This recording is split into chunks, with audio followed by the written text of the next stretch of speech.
Welcome back, everybody, to the Triad of the Force podcast, a podcast from friends coming together to do deep dives into Star Wars and other nerd-related media. This is 2026. This is episode 2 of the Triad. I apologize already for not being there for episode 1, but I was in the middle of a much-needed vacation. But I would very much like to thank our friend Katrina for stepping up and joining the Triad, as she called herself, the fifth Beatle. Yes, you are, Katrina. We love you. So I really appreciate you being there. I'm sorry that I couldn't join you as well as Goose to do that first episode, but come on. It's the beginning of an era for Triad, but it is the end of an era for Star Wars. As Kathleen Kennedy, after many years of speculation, is finally stepping back as the big boss lady of Lucasfilm. So, lots to talk about. Happy 2026. Happy 2026 to you too. Hopefully vacation was rejuvenating. I think it was great. Oh, excuse me. It was kind of like a perfect time also to go on vacation, just because it felt like 2026 started with the world. It was already on fire in 2025, but that fire started burning even brighter with everything that is happening politically and in the world, especially with Greenland and all those things that we won't talk about today. But to add a little bit of gasoline to that fire was the news of Kathleen Kennedy, which I imagine, for better or worse, well, probably for worse, all the voices of the fandom menace and toxic voices there on the internet that have been clamoring for Kathleen to exit Lucasfilm and to say that she needs to get fired or whatever. After years, they're finally gonna be making their laser eye videos saying like, we finally won, which is just like, dude, you didn't win. Like, if you say something, a broken clock is right twice, right? If you keep saying that one thing's gonna happen, like it'll happen. Like the woman's 70 something years old. Like, obviously she was going to eventually step out, and I think that it was about damn time.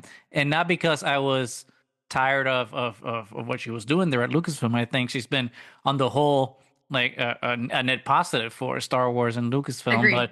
But it's 14 years. That's a long time.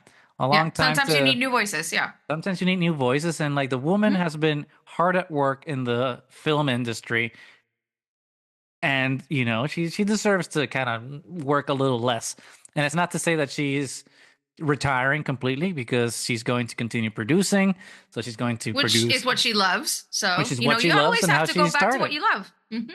So I'm happy for her, because she gets to close her chapter at Lucasfilm on her terms. On the interviews that came out, like, she said that she actually stayed longer than she was supposed to. So that's also a sign that Disney, because she wanted to assist in the transition and make sure that the legacy kept going. I think I read also that all she wanted to do was to keep George Lucas's legacy of like kind of hope and fun and love that we have for Star Wars in general. And I think she accomplished a lot of it. I mean, not everything was perfect, but a lot of it was really good, and we got a lot of Star Wars. So I'm going to say cheers to Kathy Kennedy. I mean, I think that she not only did an amazing job, she did a great job with grace, because I feel that she had a thankless task, and she was... And a lot of hate. And a lot of hate, and the fact that she did it with grace and poise, and didn't, succumb to, any of the negativity that was hurled her way constantly all the time is... pretty incredible and worthy of respect. And not that she needs us to throw her accolades, because she's gotten, of course, like, she's had a very successful career producing almost every single movie that we grew up with. But I think everyone always forgets. It's just like, everyone blames her for the things that they don't like, but conveniently ignore her for the things that they love. Like E.T. and Indiana Jones, Jurassic Park. I mean, and Star Wars, like the people that love Andor, it's because of her. Tony Gilroy always says that she was the big champion for that production, and it got done because of her. So, like, you can't say that, she did whatever X thing in Star Wars you didn't like and blame her for it, but then not give her the credit flowers for the things that you did love. Yeah. So what about you? Like, how did you feel? Because I know, obviously, you were on vacation, so you were just hopefully disconnected from the world. So what was that to see? Was this the first Star Wars news that you received, and what was your reaction to it? Yeah, so I remember we talked about it earlier, at the end of last year about the possibility of the retirement of Kathleen Kennedy because it has been speculated all for a long time, and obviously the negative people saw it as if it was like she was going to get fired instead of her stepping down, and we've speculated about it. But yeah, I was completely disconnected during this whole trip. My phone was in airplane mode until like last night. Beautiful. Completely disconnected, did not know anything that was happening. And so yeah, so the first news that I got was when you sent me the link to the exit interview that that Kathleen actually gave, saying her, goodbyes and explaining why she's leaving and her future plans. So for me, it was huge news because, like we said, we knew what's going to happen at some point because she's been at the helm for a really long time, and she was already preparing, other people to take the helm, and she was clearly wrapping up some of the most recent projects. So, but it still came as a shock. Like I landed, I turned my phone on, and one of the first things I see is, "Oh, we're talking this weekend, right?" Yes. And then the interview. Wait, what? It's actually official now. It's not just fake news. She's actually leaving. Okay, cool. And then I read it, and it was like a really positive interview. I mean, it just went kind of through everything she felt during her career, focusing obviously on Star Wars, but everything she produced before and why she got into it to begin with, and why she's leaving now, and why she just wants to go back to making movies towards the end of her career, but the possibility of still being involved with Star Wars, just as a producer, not, being the big boss lady. And about how new voices are always needed, and the fact that she thinks that she accomplished what she was aiming to do, which I think she did as well, is to bring new audiences into Star Wars and create new characters and create new fan bases, which I think she definitely did. And we got a little bit of glimpses into Starfighter, which have been kept under wraps. So it kind of makes me even more excited about Starfighter because it sounds like she's really excited about that film. So I don't know. It was news. It was clearly like like earth-shaking news about the future of Star Wars. Yeah, I thought it was also interesting, like how they broke the news. It wasn't this massive thing, which I thought obviously makes sense to kind of be. I mean, not quite. Obviously, they had like all these articles that came out about it, but to be subdued to an extent because the internet has been so toxic about this and have been for speculating years. so much, especially like recently. Like there's been so much in the last year about the succession and everything. I mean, we did an episode last year, and like you said, towards the end of the year, we did where we talked about it in a couple episodes. Katrina and I talked about it a little bit last week, just because there was so much swirling lately. So it's kind of like I appreciate how they were like, okay, here it is. It's kind of calm. It's a calm announcement. We're not gonna make a big deal of it. And I mean, This the is just people the way that it is. want to make a big deal out of it can, and I'm sure that they have. I did, just because I'm somewhat of a masochist. I did do a Kathleen Kennedy search on YouTube just to see if the usual suspects were going to start making their trash videos, just trashing her and celebrating that she's gone. And obviously, as predicted, they did. They did. And it's unfortunate, because it's just like you're gonna make your whole persona based on just like hating one person. Then I don't know, touch some grass, go outside, and make some real friends, because we have to not waste our energy that way. But it's That's crazy that they still. Yeah, I mean, and they still will. Of course, That's and the whoever, thing. even if it's gonna be Filoni, they're gonna find a way to hate Filoni. They're gonna find a way to hate everything that gets made from now on, because if it's not strictly the original trilogy, you're wrong. Yeah, that's exactly what's going to happen. And now it's co-presidents is Dave Filoni with Lynwen Brennan. Yeah, and I mean, the Filoni hate train kind of already has started in very subtle ways. I'm not sure like when exactly it started, but it's been palpable. So I'm sure now it'll be full hate train once he actually continues Kathy's legacy. And they'll be like, oh wait, I thought he was one of us. And it's just gonna be or it's either gonna be that, or they're just gonna blame Lynwen, right? Because they need It's like, oh, here's a woman we can blame, which is unfortunate, but that's how these circles of toxic fandom operate. Hate women in power. Hate women in power. Doesn't matter what they do. It's just they will be your enemy. It's just like, go to therapy, bro. But before we get into Dave Filoni and Lynwen, because obviously there's a lot to talk about both of them, because one thing that is kind of glaring with the misogyny, the unconscious misogyny of fandom, is that people always talk about Dave Filoni, but they haven't really talked a lot about Lynwen, and that's very unfair because she's been at Lucasfilm longer than he has. But we'll talk about that later when we talk about them and what's going to happen at Lucasfilm afterwards.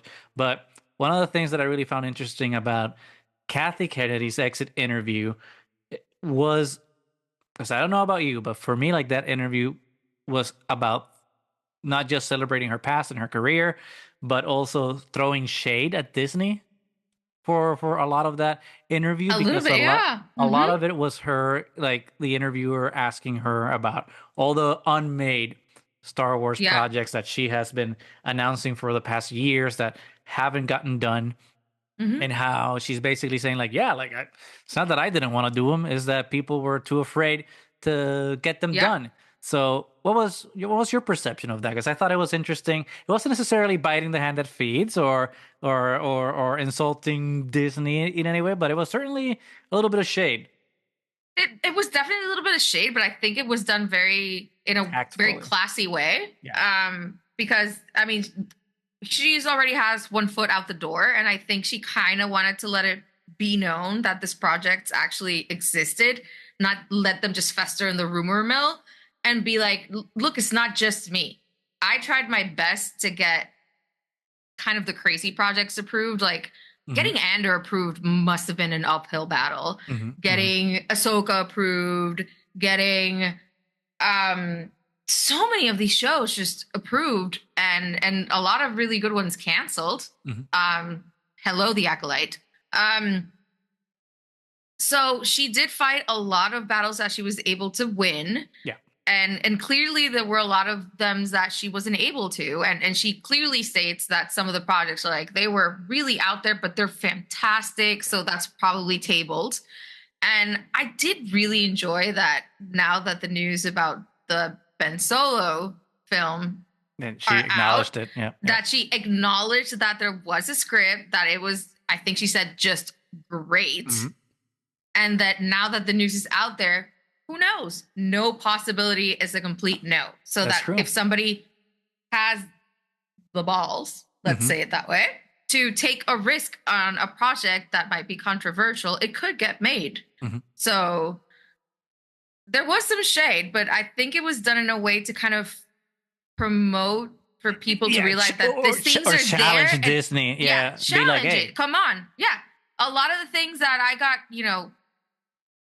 crapped on myself ended up being really successful and bringing in new talent and bringing in new audiences. So just take the risk again. If you keep doing the same thing over and over, it just stagnates, and fine, you'll have those diehard fans forever and ever, but they're kind of obnoxious. Those ones that want the same thing redone are not the kind of fans that you really want, especially with kids growing up now with the sequel trilogy, with all the animated fantastic shows, with, just more open-minded mindsets in general. So we need the riskier storylines. Yeah. And now, as you were saying that, now I wonder, like, for example, with Andor, like, how that seemed like something that she really had to fight for. I wonder, like, if during her tenure, when she's trying to get all these projects not just greenlit, but because a lot of them were greenlit but then canceled behind the scenes, I wonder if she had to kind of sacrifice projects for some other projects, kind of be like, well, I mean, this is a give and take. I'm talking out of my ass here, but maybe she had to sacrifice, the Hunt for Ben Solo to be able to get Andor season 2. Something like that. It'd be like, oh crap, like, they're making me choose between these two because they're only afraid to take one risk instead of another.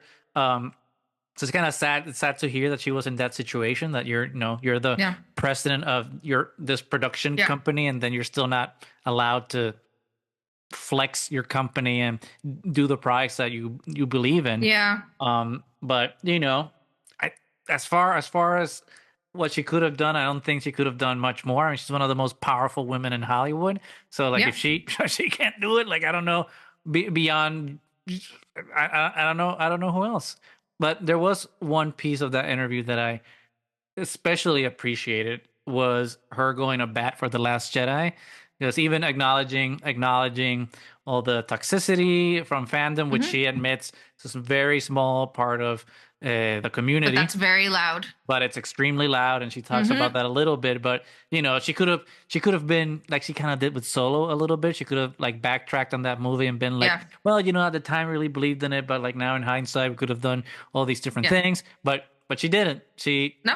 With she Last took Jedi was, I think it's still one of the best Star Wars movies of all time. and And it we is. and we agree. We And agree. we agree. We agree. It's aging like fine wine, Mm-hmm. in the ways that maybe, as much as I love The Force Awakens, but in a way that The Force Awakens maybe isn't aging the best. Mm-hmm. The Last Jedi gets better with time. But Yep. there was one piece of news there in the exit interview that I thought was extremely disheartening, and I want to talk about it specifically because it's, I think, one of the movies that you and I were looking forward to the most from that trifecta of films that they had announced at last Star Yeah. Wars Celebration, which was obviously the Rey movie, but she didn't really discuss that film. But it's Mm-mm. the James Mangold Dawn of the Jedi movie, which was supposed to take place thousands of Yeah. years ago and been Yeah. this biblical epic of like how the Jedi came to be, with Beau Willimon doing a screenplay. So that was, one of the things that we were most excited for and Yeah. extremely hyped about because of the possibilities that a film like that could have. And all of a sudden, it's just like, oh, Disney shelved. It's not exactly killed. She said it's in the back burner, I think, is what she Mm-hmm. said, but still disappointing, especially I know. because, if they don't announce it and we don't know about it, that it got canceled, then no harm, no foul. But then to, announce all these projects that just most Yeah. of them don't come to fruition, it's just frustrating. And it's somehow comforting for lack of another emotion that I can find within this, within all the news, that it's not her fault, that it's Yeah. just corporate Disney that doesn't want to, which, corporations are evil. So it's kind of part of the No. course. Because it's a risk. It's a risk, especially a risk that maybe Disney would have taken maybe 10 years ago when No. I don't when there know, was but a different political I think climate. she did say that the script for that was really good as well. So I don't know. Maybe now that she is getting the news out and people are talking about Yeah, it, maybe we as I hope so. fans Yeah. can, and maybe some creatives will take the lead on some of these projects and say, you know what, take it off the back burner. This is actually really good. This is worth doing. Yeah. I mean, but I think she was really clear that it's also a very big sacrifice for filmmakers because they do have to invest apparently 3 to 5 years of their lives into getting some of these films produced, because not only are there huge productions, but you have to deal with Disney, Lucasfilm, the entire machine. So, Yeah. so it is definitely a sacrifice. But I feel like if you're invested in doing something like this, and I think it would be worth it. I mean, just to get it out there, get new Star Wars out there. Haters aside, I think most of us have been really receptive to a lot of the newer stuff, and we like new voices. I mean, like we've said before, we've always loved Visions, for example, which gives creators a little bit more free reign over what they can do because they're not tied to everything that has to do with the Star Wars canon. So I don't know. I think we should be, allowing creators to do more. I mean, Star Wars, it's a galaxy far, far away. There's thousands of years that you can do these stories in, and you don't have to just stick to the characters that we know every single time because they don't necessarily resonate with everybody. Yeah, So that's exactly true. I mean, it's what we've seen with the acceptance that the prequels have had in the last couple of years, where people resonate a lot more with the characters from a series of films, which at the time that they came out were we're panned badly and perceived. everyone allegedly hated them and all these things. But now there's this giant community of love and acceptance, and people that just resonate more with those characters than maybe they did with the original trilogy. But that's something that you bring up that I am concerned about as we, kind of shift towards what the future is with co-presidents, Dave Filoni and Lynwen Brennan, is that, like we were saying, Kathleen Kennedy has had a massive career and Yeah. has, one of the, like we were saying, one of the most powerful people in Hollywood. She's done so many great Yeah. films with Steven Spielberg and George Lucas and other amazing creators that, she has power, right? If Yeah. she can't get If she was some of the struggling with, Star Wars uh, as president of Lucasfilm, she can't kind of get her way with all the power that she has within Hollywood. Like, and I mean, granted, I'm just a schmo here talking out of my ass without really knowing the ins and outs of how the yeah. Hollywood system works. But if she had trouble getting Yeah. stuff greenlit with with the power that she has, I worry, right, that Filoni and Brennan are gonna just be steamrolled by the corporate machine of Yeah. Disney and just kind of be bullied into doing whatever Disney says that Lucasfilm needs to be, because apparently Bob Iger and his cohorts are the ones that know what Star Wars is, because they are afraid to take these risks because they're not sure that's what actual Star Wars is. So I don't know. I'm obviously optimistic because I love Dave. I love what he does. Lynwen Brennan has also been amazing. Has been at Lucasfilm since 1999, I think, so even longer Yeah. than She was in like ILM for like 16 Mhm, years or mhm, something mhm. before. Yeah. So she's a force She's to got the be chops. Oh, yeah. reckoned with Hmm. also. But there's still doubts to uh, think about as we move forward, because obviously we don't know anything. So what's your initial reaction to now Dave Filoni and Lynwen being co-presidents of Lucasfilm? And do you think that they'll be able to stand up to Bob and do some exciting stories the way that Kathy maybe tried to do and maybe wasn't as successful ultimately? Well, I, I really hope so that they can. I feel like, at least from the interview, that Kathleen was preparing both of them to, do this transition successfully. And Lynn was working with her. Aside from all the years that she was in ILM, she was Mhm. like her partner in running the business side of Lucasfilm for the past few years. Um, Filoni is a creative that is beloved by a lot of people, but Yeah, he has also gotten a lot of hate because of you're mostly animation. yeah. How are you able to handle live action? Even though he was involved with Ahsoka Hmm, and hmm, hmm. uh, some of the other shows, I think. Was he involved in any of the actual films?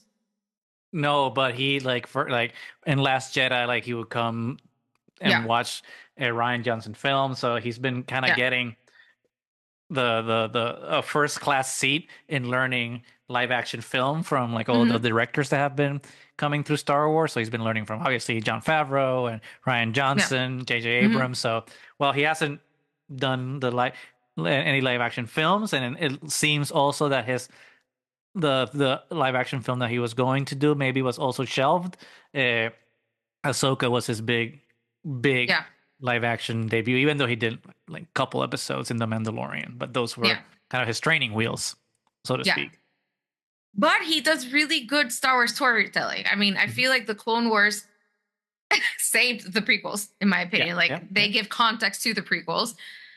He knows the lore, he knows the characters, he knows what Star Wars can be. But I feel like that if anything he does slightly fails, that's going to be what they're going to harp on. Oh, you don't know anything about filmmaking. Oh, Yeah. you don't know anything about live action. You're just the anime guy. You're the animation dude. Like, let the big boys do the show. So I feel like that could be problematic if he hasn't gained the confidence to stand up to them and say, I know Star Wars. Let me do Star Wars, be it animation or live action. So I don't know. I mean, I don't disagree with that. My concern, and I think it's a concern that Hmm. a lot of the fandom has voiced and have, is that Filoni kind of has a flavor of Star Wars that he's And it's the known Filoniverse for, also. and Yeah. Hmm. I mean, I get it. There's Yeah. things. I mean, we all like our own flavor of ice cream. We all kind of like the things that we like, and Yeah. we don't like the things that we don't like. Yeah. It's totally normal. Um, But I don't know, but my thing, and I think I compare it or contrast it with James Gunn over at DC. I think that James has at least shown uh, openness and in the versatility of flavors that he likes, right? Yeah. He's already played in that Marvel sandbox where there's a lot of different tonalities where, you got the Winter Soldier, that's kind of a political thriller. Obviously, you got the Guardians of the Galaxy, which are a space opera. So there's a lot of variety in terms of the genres that Marvel has played with. And I think that James Gunn in DC is going to lean into a lot of that, being like, okay, just because we're doing DC doesn't mean that they have to be this monolith of what the tone is or what the story should be. There are going to be a lot of different flavors, right? I keep going to the flavor metaphor. And somehow I don't feel that Dave has a palette like that. I could be wrong, and I hope to be wrong, but like it just feels allow like, other creatives to say Star Wars, to do Star Wars in a different way from what he sees it like. I mean, I'm sure that it's not gonna happen that way because I'm sure that Kathy told Dave, it's like, Dave, you cannot do the Ahsoka-verse, okay? You cannot turn forever. Which I'm exaggerating. I'm sure that Dave is not gonna just do the Ahsoka-verse, but you know what I mean? Like it's kind of get out of your comfort zone about. The Star Wars. Don't just do that these characters. Don't just do this type of storytelling. Just be open to accepting other kinds of storytelling. Which is kind of a scary position for him to be in, because if you are George Lucas's apprentice or whatever you want to call him, it almost feels like a responsibility to do what George told you that Star Wars is, for lack of a better term. So I don't know. I can't imagine him not, being stressed out about it, because he'll be damned if he does, damned if he doesn't at the same time.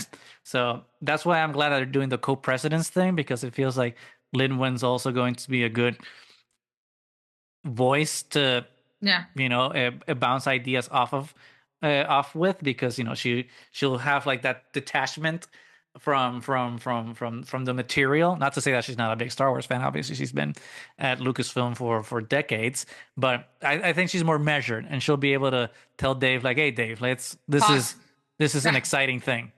But I don't know, like, do you want to see more the Ahsoka-verse take over Star Wars, or like what are kind of the things that you're looking for Dave to do but also not do?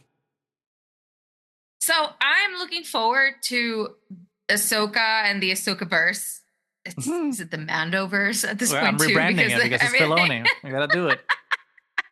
I am into them going deeper into the weird side of the Force, like they were starting to do with Ahsoka, which we also saw in the animation. So I am looking forward to that, like kind of getting into the live action stuff, because I don't think we get enough of the mystic side of the Force. And I would love to see more of that. But obviously we can't just focus on that type of storytelling. So I am really excited to see what Starfighter is going to look like after this interview specifically, and what she was saying about how the kid is kind of amazing, and the acting chops and all the things that are happening. We'll see. We have still no idea what the film is actually all about. That one's 2027. But it sounds good. Obviously, we have the Mandalorian film coming out, which I still don't really know what to expect, because I'm sorry, that trailer was not good. It was not. It's not good. We love Star Wars. We're gonna see it, but we're gonna call them how we see it. It was not good. So I am actually really looking forward to Ahsoka season 2, and see where they take the storyline that they were taking it, to see if they're gonna anything about the mother that we were saying, Abeloth, the whole thing. Watch our episode on that, because they got weird. It was good. In a good way. So, in a good way. In a good way. So I don't know. I'm just looking forward for Lucasfilm in general, to just keep taking chances and kind of take Star Wars wherever it can go, because there's so much possibility out there. There's so much love. There's obviously a lot of hate from very few loud people. And you can't be afraid of that. And I really will poll again, and I think we should re-release our Ben Solo episode, because if there's a possibility that that script is still around and that that film can get made, I think that would be fantastic. No, I agree. I think there's obviously a lot of. I mean, I don't want to say hope, because hope almost means that it was hopeless before. So now we need to look up to something. I don't think that's the case necessarily. But Possibility. there's a lot of, obviously, possibility. Yeah, that's a much better word. And you know, this whole news about the transition, now in hindsight, makes sense why things have been a little quiet on the Star Wars front in terms of announcing projects, because you know they're doing a handoff kind of thing, and Yeah. I feel like now there will be like a revamp of announcement of things. There's a couple of comics that are kind of wrapping up. You know, the main Star Wars comics that was just rebooted is ending now, so hopefully that gets rebooted. Legacy of Vader is ending. You know, we have like those. We have Mando and Grogu and Starfighter, but that's kind of down the line. We have Maul, but it still feels like it's sleepy. You know, we're not. Yeah. There's not a lot of We're taking a breath. seem. Yes, it doesn't seem like the Lucasfilm machine has been as active as it has been in years past. So maybe like they were just slumbering as this transition was happening, so they can get all their ducks in a row and their bearings straight, so that they can now, you know, with new momentum and new energy, not just start this year, but start this era, right? Because it's like we were talking before, and like Alex from Star Wars Explained coined the whole phases as he kind of like saw it based on the different waves of Star Wars storytelling. Like this is this new one that we're entering, and hopefully it's going to be exciting. I mean, I'm right now lukewarm with Mando and Grogu, and still with trepidation towards Starfighter, but Maul Shadow Lord looks like it's going to be incredible, and I just hope that we get more announcements of things sooner rather than later. I hope we're not waiting till 2027 Star Wars Celebration LA to open the floodgates of all the new announcements. Hopefully there's you know, I don't know when that's going to be D23 or what, to start like announcing more things, but you know, we need more, and I want to. I'm looking forward.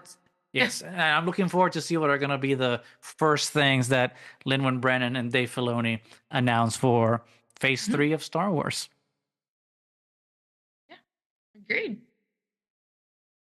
But yeah, it's only now. It's a matter of time and just waiting, because it's just an event. Like Thanos, it's inevitable. Yeah. Now it is just inevitable. So yeah, we just gotta see what the transition is really gonna mean for the future of Star Wars. I think always getting new voices in is a good thing. Transition is good. Stagnation is bad. And I'm glad that Kathleen gave us so many years of her life, gave us so much good Star Wars, and now she's leaving in an amicable way. It seems like, who knows if that's actually true. And that she's going back to what she loves, which is producing films. So hopefully she will agree to continue to work with Lucasfilm and produce some films for Lucasfilm. And I don't know. Congratulations and thank you for everything, Kathleen. Congratulations. Yeah, enjoy. Take a week off, Kathy. Take a week off on Trial of the Force. You earned it. You earned it. So I think that's it for today. I don't know if you want to add anything else. No, just to wrap up, by the time this episode comes out, our review for Star Wars Outlaws Low Red Moon by Mike Shen should be out. The embargo lifts on January 20th, and we're going to put this out on the 21st. So make sure to read our review of the book. Well, actually, yeah. By the time this video comes out, I can say this. Like, it's good. So if you played the game, you're gonna like it. If you're like me and you didn't play the game, you're gonna really like it. As someone that wasn't that didn't know what to expect about the book, and maybe wasn't gonna originally read it, I was very surprised by it. Mike Shen also wrote Brotherhood, the book about that business on Cato Neimoidia with Anakin and Obi-Wan. That book was incredible. So it's nice to see him do a Jedi book and now doing a scum and villainy book, so to speak. So make sure to check that review, and hopefully we might maybe have an interview with him in the future before the book comes out. So stay tuned for that. So I think we're done for today. We are Triad of the Force. Thank you for listening. Please remember to like, subscribe, leave a comment. Let us know what you think about the exit of Kathleen Kennedy, about her career, her influence over Star Wars, the future of Star Wars now that she is leaving and we have new helms at the helm. Oh my God. Sorry for the alliteration. Hey, it's Monday.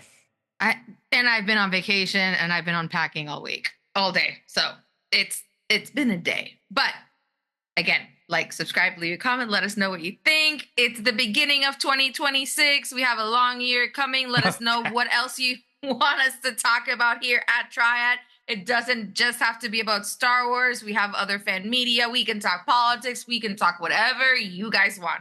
So until next time, may the Force be with you.